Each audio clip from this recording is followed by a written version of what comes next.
오늘은 종료주일로 지키지요. 다음 주일이 뭡니까? 부활절입니다.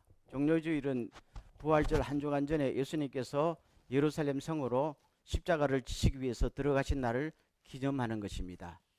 자, 오늘 말씀을 들어가겠습니다. 그 다음 장면 가세요. 다 같이 시작.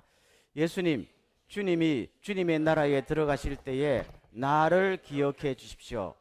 예수께서 그에게 말씀하셨다. 내가 진정으로 내게 말한다. 너는 오늘 나와 함께 낙원에 있을 것이다. 이 말씀 다 기억합니까? 예수님께서 십자가에 달리실 때 예수님이 제일 중앙에, 양쪽에 강도들이 달렸다 그랬지요. 근데 이 강도들은 그냥 강도가 아니고 살인자입니다.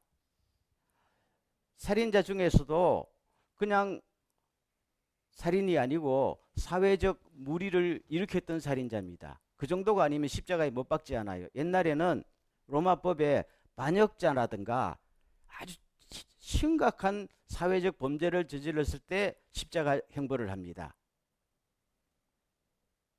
그러니까 일반 교수형이나 이런 것으로는 도저히 처벌이 가볍다라고 생각했어. 모든 사람들에게 일벌백계로 보여주기 위해서 십자가 양을 지금 처형하는 것입니다. 그런데 그 중에 한 사람, 니고데모 복음서에서는 그 이름이 디스마스라 나오고 있어요. 이 디스마스라는 사람이 말합니다. 주님, 주님의 나라에 들어갈 때 저를 기억해 주십시오. 라고 하니까 예수님께서 내가 진정으로 내게 말한다. 이 말은 예수님이 진심을 다해서 이야기합니다. 강조용법. 정말로 너는 오늘 나와 함께 낙원에 들어갈 것이다. 그럼 이 사람 구원받았지요? 여러분, 이 사람 구원에 대해서 여러분 불만이 있습니까? 불만이 없어요? 없는가 보다. 이 사람 죄인이지요? 심각한 죄인입니다. 사회적인 법정에서는 도저히 용서할 수 없어서 십자가 형벌을 때렸는데 주님께서는 너 오늘 나와 함께 천국에 갈 것이다. 이해가 잘 안 되지요. 왜 이런 일이 일어났는가 이 말입니다. 십자가 위에서. 그러면은 이 십자가 이 사람의 입장을 한번 생각해 보겠습니다. 이 사람이 십자가에 달려서 양손 양발에 예수님과 똑같이 못이 박히고 몸에 진액이 다 말라가잖아요. 커덕할 때 무슨 생각을 했을까요? 이 사람이요. 적어도 몇 시간은 있었을 거란 말입니다. 예수님도 6시간 있었으면 건강한 사람은 하루 이틀까지 견딜 사람이 있었대요. 정신은 말짱한데 그냥 아무 생각 없이 툭 죽었을까요? 아니죠. 자기 지나온 인생 쫙 하면서 내가 인생을 어떻게 살았던가, 내가 이러려고 세상에 태어났던가, 나에게는 다시 한번 세컨드 찬스가 주어질 것인가. 그런데 중앙에 달리신 예수님을 보면서 많은 생각이 들었습니다. 저분이 누구냐? 그런데 이분의 고백이 뭡니까? 주님의 나라에 들어가실 때 이분은 예수님을 보면서 내가 지금 죽은 이후에 영원한 나라가 있다고 생각했을까요? 있다고 생각했죠. 그러니까 당연히 주님의 나라에 들어가실 때라고 합니다. 그리고 주님의 나라라고 생각할 때 주님은 뭐라고 생각해요? 당신의 나라 아닙니까? 당신의 나라에서 당신은 최고의 임금이라는 겁니다. 오늘 우리처럼 예수가 누군지는 정확히 몰라도 저분이 나의 다음의 삶을 구원해 줄 수 있는 유일한 분이라는 것을 느꼈을 거예요. 그러면서 마지막 합니다. 주님, 오늘 내가 죽을 텐데 죽은 다음에 당신의 나라에 들어갈 때 당신은 통치자니까 저를 불쌍히 여기시고 저를 기억해 달라는 말은 절대로 버리지 말아 주십시오. 불쌍히 여기시오. 할 때 주님께서는 흔쾌히 좋다 이렇게 하셨잖아요. 그러면 예수님의 입장에서는 도대체 무슨 마음을 먹었을까요? 불쌍히 여겨주십시오 할 때 너는 절대로 안 되는 놈이야 이렇게 했을까요? 아마 주님은 볼 때에 대단히 불쌍히 했을 거예요. 이 비스트리스라는 사람이 살인자라도 몇 명을 죽였는지 몰라도 태어나면서부터 살인이 자기 인생의 목적이었을까요? 강도가 자기 인생의 취미였을까요? 아니잖아요. 주님은 이 사람의 행동 하나하나를 보는 게 아니라 이 사람의 인생을 보십니다. 우리에게 생명을 주신 분이 누구예요? 예수 그리스도. 생명을 주신 주인의 입장에서 볼 때에 내가 이 땅에 너를 태어나게 할 때 이러려고 너를 태어나게 했는 거 아니다는 겁니다. 그리고 이 장본인도 이렇게 살려고 이 땅에 태어난 거 아니라는 겁니다. 중간에 뭐가 꼬였다는 겁니다. 로마의 식민지 하에서 그렇죠. 가난하고 때로는 농토가 뺏겼을 거 빚값에 모든 것이 다 파괴될 수도 이런 입장에서 피치 못할 환경 속에서 인생이 이렇게 됐을 때에 주님 저한테 이번 생에는 제가 살인과 강도로 십자가형을 받지만은 영원한 세상에 갈 때는 저를 버리지 마십시오 라고 할 때 주님께서는 기회를 주셨단 말입니다. 이게 주님의 사랑이지요. 그렇죠? 여러분 우리가 이 땅에 지은 죄는 사형 판결로 최고형을 받았잖아요. 그 이후에 천국이나 지옥이냐를 모든 것을 판단하시는 분은 예수 그리스도. 주님 앞에 나와서 저는 죄인입니다. 불쌍히 해주십시오. 다시 한번 기회를 주십시오 할 때 오냐 했다는 겁니다. 그게 뭐가 필요하겠어요? 그렇죠? 이게 주님의 입장이에요. 주님의 입장. 그렇다면은 이 사람이 이렇게 구원받았다면 우리 누구도 주님 앞에 저를 불쌍히 여기십시오 하고 나가면은 주님은 오케이라고 대답할 줄로 믿습니다. 이것이 하나의 우리에게 구원받는 굉장히 좋은 하나의 기준점이 되었다 하는 것입니다. 두 번째 읽겠습니다. 다 같이 시작.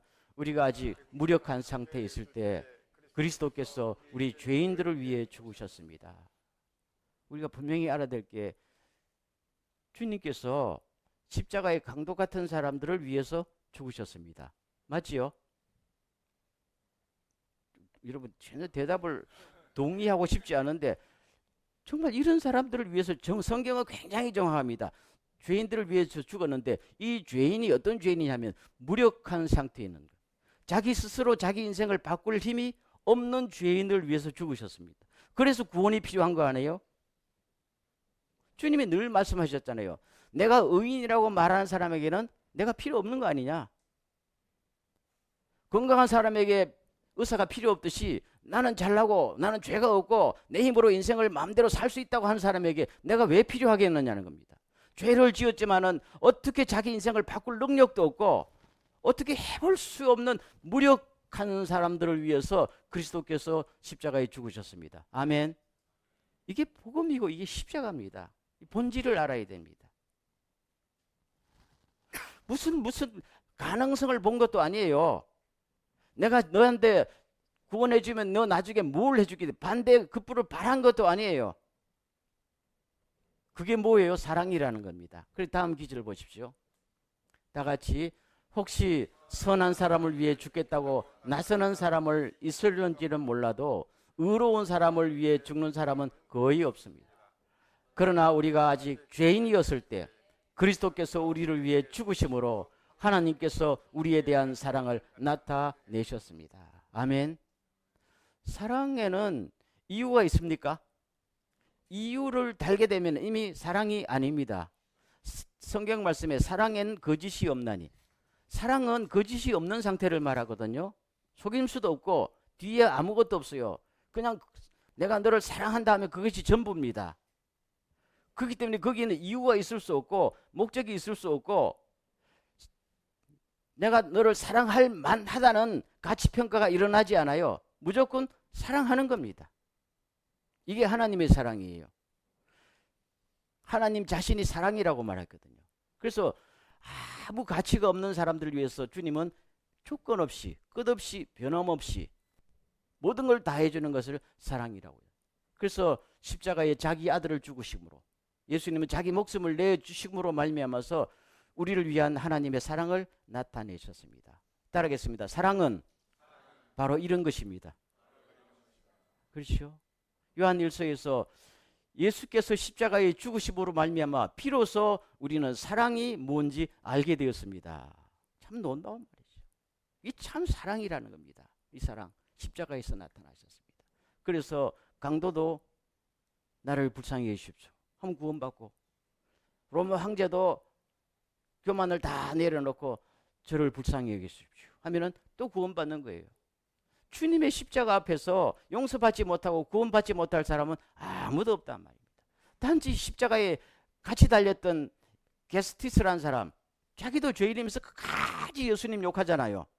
이런 사람은 받아들이지 않지만 무슨 죄를 저질렀어도 불쌍히 여기십시오, 저에게 한 번에 다음에 기회를 주십시오 할 때 기회를 주고 싶잖아요.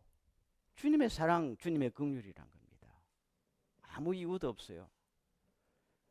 마지막 다 같이 시작. 그러나 이것이 전부가 아닙니다.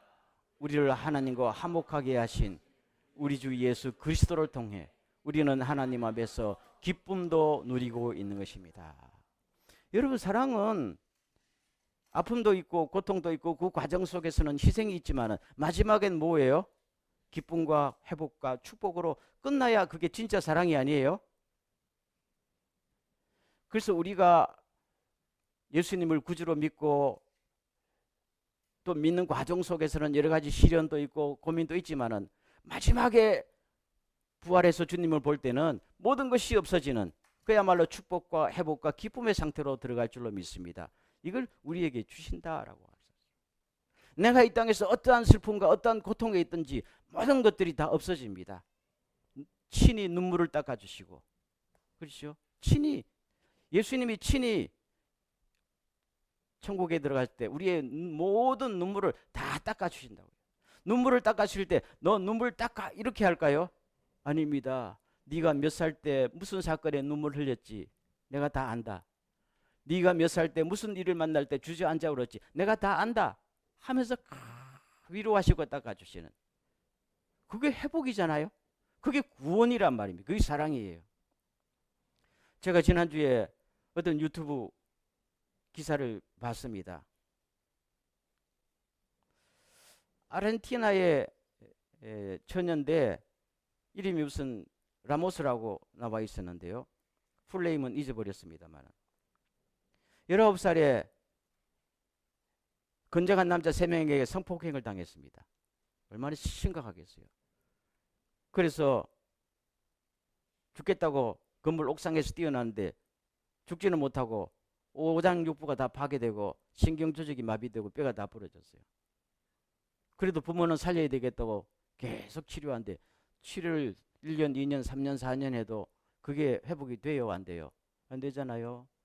그래서 법원에 안락사 신청을 했습니다. 이유가 뭔가 하면 내가 이 살아도 죽는 것만 못하니까 나도 자유함을 얻고 싶고 나를 돌봐줬던 사람에게도 더 이상 부담을 주기 싫으니까 제발 나를 놓아주십시오 라고 했습니다. 많은 심의 끝에 안락사 결정을 한 것이 지난 3월 26일 날 스페인에서 법원에서 결정 내렸어요. 저는 그 기사를 쭉 보면서 인간의 법정은 법으로 결판 내리잖아요. 안락사를 시키냐 마느냐. 근데 그것이 본인 당사자한테 무슨 도움이 돼요? 본인의 인생은 산산조각이 났는데요. 그렇잖아요. 이런 경우에는 부모도 해답을 줄 수 없고 국가도 해답을 줄 수 없고 본인도 자신의 인생을 어떻게 할 수가 없는 거지요. 죽는다고 해결되는 것도 아니잖아요. 주님께서는 이런 분들을 위해서 죽으셨습니다. 아멘. 아까 강도 같은 사람도 포함되지만 이런 무력한 아무리 해도 어쩔 수 없는 사람은 누가 이것을 눈여겨보며 누가 이것을 치료해주면 누가 이 사람의 인생을 다시 해줄까요? 생명을 주신 하나님 외에는 아무도 없다. 생명을 주신 분이 회복시키고 살리시고 축복하신다. 믿습니까? 하나님 외에는 아무도 이룰 분이 없어요. 이를 위해서 해결책으로 우리에게 오신 분이 예수 그리스도. 예수께서 하나님의 아들이 당신의 목숨을 다 내놓고 너희들을 살릴게. 저가 채찍에 맞을 때 우리가 나 멀리 붙도다. 이러므로 너희들의 모든 질병과 정신적인 질병과 마음의 상처가 다 나을 것이다. 이 땅에서 안 되면 영원한 천국에서 모든 것이 바뀌는 그 나라에서 온전히 100배, 200배, 만배로 갚아주실 것이다. 이게 구원이고 사랑이고 회복 아닙니까? 이게 십자가예요. 이게 주님이 죽으신 날이에요. 믿습니까? 그래서 오늘 우리가 십자가를 생각할 때 아무것도 생각하지 마시고 주님 정말로 나에게 이러한 주님을 알게 해주셔서 감사하며 나를 용납해 주셔서 감사하며 나의 모든 것을 사랑해 주셔서 감사합니다. 조건 없이 나라는 사람을 불러주셔서 감사합니다 라는 것을 깨닫는다면 그걸로 충분하다. 이 땅에 누구라도 구원받기에 자격을 갖춘 사람이 아무도 없습니다. 여러분, 저는 우리가 일생을 사는 동안에 여러분 크리스찬이잖아요. 적어도 한 번 이상은 이런 예수님을 한번 가슴 뭉클하게 만날 수 있는 기회가 있기를 간절히 소원합니다. 저는 믿음의 가정에서 태어났고 또 신학교하고 목사가 되었는데 늘 주님 앞에 무슨 성령의 은사, 뭐 방언, 예언, 능력보다도 주님을 만나고 싶더라고요. 정말로 주님을 만나고 싶더라고요. 베드로가 기적을 베푸신 예수님 볼 때 주님 감사합니다. 나에게 물고기를 그냥 배가 가라앉도록 잡도록 해주셔서 감사합니다. 이거 아니었잖아요. 그렇게 할 때 소름이 끼쳐서 주님 저는 죄인입니다.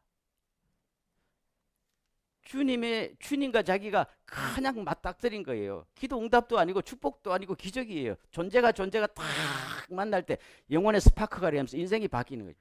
그때부터 베드로가 시작한 거죠. 그는 주님의 존재, 주님의 사랑, 주님의 놀라운 두려움을 본 거지요. 그래서 무릎을 탁 들고 주님, 저는 도저히 주님과 상종할 수 없는 죄인입니다. 왜 저를 제자로 불러주십니까? 제자로 부름받기 위해서는 도저히 자격이 안 됩니다 라고 고백할 때에 정말로 그 인생이 새로워진 거 아니에요? 제가 40대 초반 때 늘 몇 번 간증했습니다마는 그때도 3주간 금식 기도하러 가고 다시 막 내일이면 집에 내려가야 되는데 기도하는 동안에 그때부터 뭔가 주님께서 여러 가지 말과 환상과 그걸로 내가 누군지를 보여주더라고요.